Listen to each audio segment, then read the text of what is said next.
লোকটা সুপারমার্কেটে যায় প্রচুর পরিমাণে মিনারেল ওয়াটার কিনতে।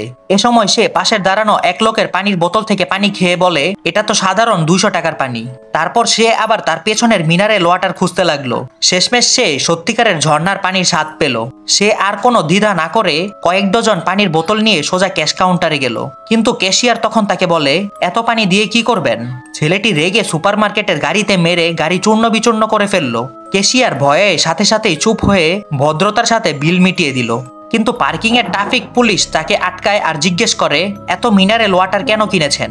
লোকটি বলে, তার এলাকায় পানির পাইপের লাইন মেরামত চলছে আর সে কয়েকদিন ধরে গোসল করতে পারেনি, তাই মিনারেল ওয়াটার কিনে গোসল করবে। পুলিশ সত্যিই তার কথা বিশ্বাস করে ফেলে আর তাড়াতাড়ি লোকটি বাসায় ফিরে আসে।